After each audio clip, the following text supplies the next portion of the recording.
Hello दोस्तों, आप सभी का स्वागत है मेरा यूट्यूब चैनल ऑल जी के जी एस हिंदी ऑफिशियल में। तो चलिए शुरू करते हैं आज का क्लास। क्वेश्चन नंबर 1, समुद्रगुप्त की राजधानी कहाँ थी? पहले आप अपना आंसर लगा लीजिए। समुद्रगुप्त की राजधानी कहाँ थी? Pataliputra, option C Pataliputra. Question number 2, बहावी आंदोलन के नेता कौन था? बहावी आंदोलन के नेता कौन था? Syed Ahmad Barelvi, option A. Question number 3,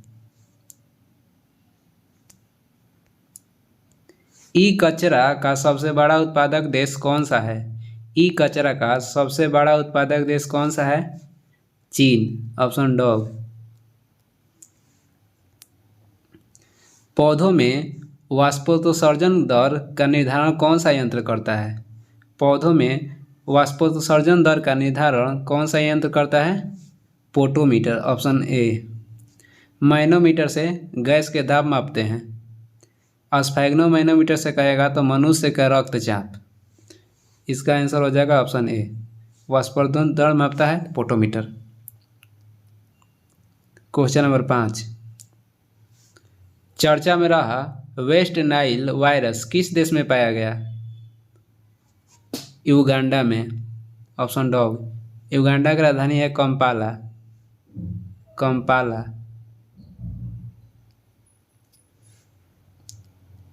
question number 6, Mohammad गोरी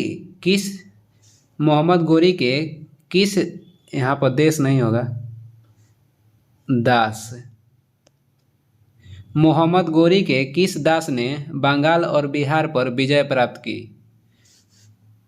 मोहम्मद गोरी के किस दास ने बंगाल और बिहार पर विजय प्राप्त की थी? तो बख्तियार खिलजी, ऑप्शन बी। बख्तियार खिलजी ने ही 1193 में नालंदा विश्वविद्यालय का नष्ट किया था, जो कि 3 महीने तक जला था, आग लगा दिया था। अगला क्वेश्चन, क्वेश्चन नंबर 7, किस राजा ने मुगलों के सामने आत्मसमर्पण करने के बजाय घास की रोटी खाना पसंद किया? किस राजा ने मुगलों के सामने आत्मसमर्पण करने के बजाय घास की रोटी खाना पसंद किया?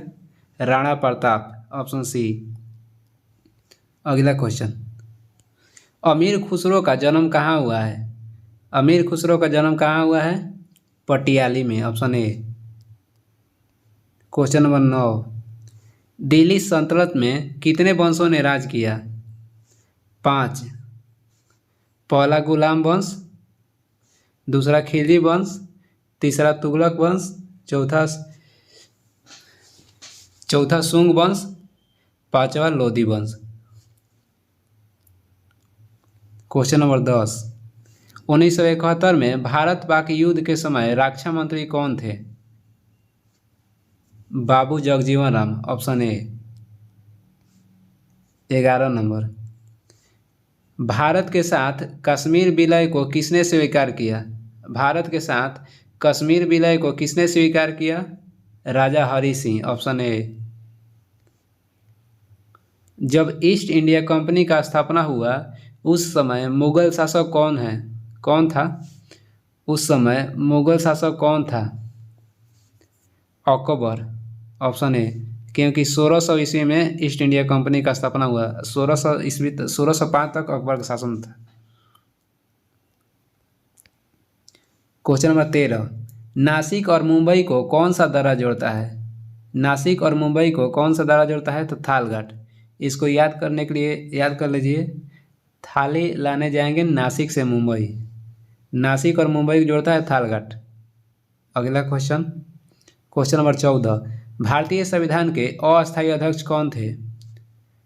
अस्थायी अध्यक्ष थे सच्चिदानंद सिन्हा, ऑप्शन बी। इनको चुना गया था 11 दिसंबर के, और 2 दिन बाद ही चुना गया, सच्चिदानंद सिन्हा को चुना गया था 9 दिसंबर को। 11 दिसंबर के अस्थायी अध्यक्ष चुना गया था राजेंद्र प्रसाद को। 9 दिसंबर 1946 में सच्चिदानंद सिन्हा को चुना गया, और 11 दिसंबर 1946 को राजेंद्र प्रसाद को। राजेंद्र प्रसाद थे अस्थायी अध्यक्ष। अगला क्वेश्चन, 15। मनुष्य के शरीर में पसलियों की संख्या कितनी होती है? मनुष्य के शरीर में पसलियों की संख्या होती है 24। Question number 16। बांग्लादेश की सीमा किससे मिलती है? बांग्लादेश की सीमा किससे मिलती है? पश्चिम बंगाल से, ऑप्शन ए। अगला question, question number 17। Mohammad Ghaznavi ने सोमनाथ मंदिर पर आक्रमण कब किया? गजनबी ने आक्रमण किया था 1025 ईस्वी में। एक ठो क्वेश्चन आता है कि जब गजनबी ने सोमनाथ पर आक्रमण किया तब वहाँ के शासक कौन था? उस समय वहाँ का शासक था भीम प्रथम। भीम प्रथम। Question number 18। किस तिथि को भारतीय संविधान लागू हुआ था? किस तिथि को भारतीय संविधान लागू हुआ था?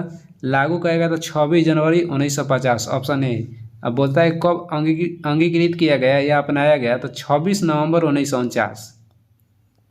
अगला क्वेश्चन, क्वेश्चन नंबर 19। हंगरी की राजधानी कहाँ है? हंगरी की राजधानी है बुडापेस्ट, ऑप्शन डी। ऑस्ट्रेलिया की राजधानी कहेगा तो कैनबरा, और ऑस्ट्रिया की राजधानी कहेगा तो वियना, कनाडा के ओटावा। 20 नंबर। सहारा मरुस्थल किस महाद्वीप में स्थित है? सहारा मरुस्थल किस महाद्वीप में स्थित है? उत्तरी अफ्रीका में स्थित है, ऑप्शन ए। Question number 21। पित्त का निर्माण शरीर के किस भाग में होता है? पित्त का निर्माण शरीर के किस भाग में होता है? तो लीवर, जिसको यकृत बोला जाता है, ऑप्शन बी। अब बोल देगा पित्त जमा कहाँ होता है? तो पित्ताशय में। Question number 22। भारत का सबसे बड़ा इलेक्ट्रिक वाहन चार्जिंग स्टेशन कहाँ खुला है? भारत का सबसे बड़ा इलेक्ट्रिक वाहन चार्जिंग स्टेशन कहाँ खुला है? हरियाणा, गुरुग्राम में। हरियाणा, गुरुग्राम। Question number 23। 100 साल में दुनिया का सबसे बड़ा दानवीर कौन बने हैं? Ratan Tata, option C. महिला हॉकी एशिया कप 2022 किस देश ने जीता है? स्वर्ण पदक। महिला हॉकी एशिया कप 2022 स्वर्ण पदक किस देश ने जीता है? स्वर्ण पदक जीता है जापान, और रजत कहेगा तो उत्तर कोरिया। भारत जीता है कांस्य पदक। भारत कांस्य पदक। महिला हॉकी एशिया कप 2022 किस देश ने जीता है? स्वर्ण पदक कहेगा तो Japan, option A. Question number 25। कृत्रिम सोना किससे बनाया जाता है?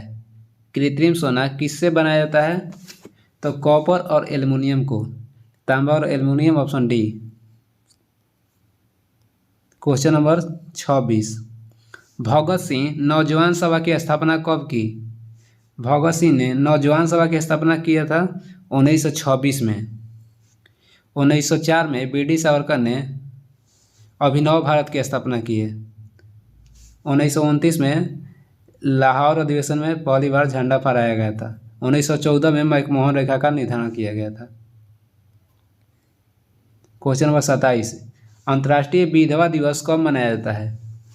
अंतर्राष्ट्रीय विधवा दिवस कब मनाया जाता है? 23 जून को, ऑप्शन ए। बोल देगा अंतर्राष्ट्रीय ओलंपिक दिवस कब मनाया जाता है? तो 23 जून को। अंतर्राष्ट्रीय ओलंपिक का मुख्यालय है स्विट्जरलैंड, लुसाने, स्विट्जरलैंड। 16 सितंबर को मनाया जाता है ओजोन संरक्षण दिवस। 4 दिसंबर को नौसेना दिवस। 13 फरवरी को राष्ट्रीय महिला दिवस, अंतर्राष्ट्रीय 8 मार्च के। अगला क्वेश्चन, सबसे अधिक ऊर्जा किस किरण का होता है? सबसे अधिक ऊर्जा किस किरण का होता है? एक्स किरण के, ऑप्शन सी। Question number 29। केंद्रीय भैंस अनुसंधान संस्थान कहाँ है? हिसार में है, ऑप्शन ए, हिसार में। देवबंद आंदोलन कब हुआ था? देवबंद आंदोलन कब हुआ था? 1866। कहाँ? तो उत्तर प्रदेश, यूपी में। Question number 31। निम्नलिखित में से किसने भारत में लोक निर्माण विभाग की स्थापना की? लोक निर्माण विभाग का स्थापना किया था lord Dalhousie, option B. Question number 32। संविधान के किस भाग में पंचायती राज व्यवस्था संबंधित है? पंचायती राज व्यवस्था कहेगा तो भाग 9 में, और 9 के क कह देगा तो नगर पालिका है। भाग 9 में पंचायती राज, 9 के क में नगर पालिका। भाग 4 में है राज्य के नीति निर्देशक तत्व, और भाग 3 में मौलिक अधिकार। अब भाग 4 के क कह देगा अगर तो मौलिक कर्तव्य होता है। क्वेश्चन नंबर 33, निम्नलिखित में से किस गवर्नर जनरल ने सिंध का ब्रिटिश भारत में विलय किया था? यहाँ होगा विलय। निम्नलिखित में से किस गवर्नर जनरल ने सिंध का ब्रिटिश भारत में विलय किया था? तो इसमें आंसर होगा lord Ellenborough, option C. Question number 34, किस अनुच्छेद में भारतीय संविधान संशोधन का उल्लेख है? यहाँ एक ऑप्शन छूट गया है। किस अनुच्छेद में भारतीय संविधान संशोधन का उल्लेख है? 368 होगा। 280 में कहेगा तो वित्त आयोग। 356 में राज्यपाल शासन। 360 में वित्तीय आपातकाल। 352 में राष्ट्रीय आपातकाल। ऑप्शन छूट गया है। संविधान संशोधन कहेगा तो 368 हो जाएगा। वीडियो को लास्ट तक देखने के लिए धन्यवाद। और इसके अलावा मेरे चैनल पे लुसेंट ऑब्जेक्टिव का बुक भी पढ़ाया जाता है, तो आप रोज़ देखिए, उसमें पार्ट बाई पार्ट पढ़ाया जाता है सब्जेक्ट के अनुसार। तो ठीक है, इसी के साथ आज की क्लास ख़त्म करते हैं।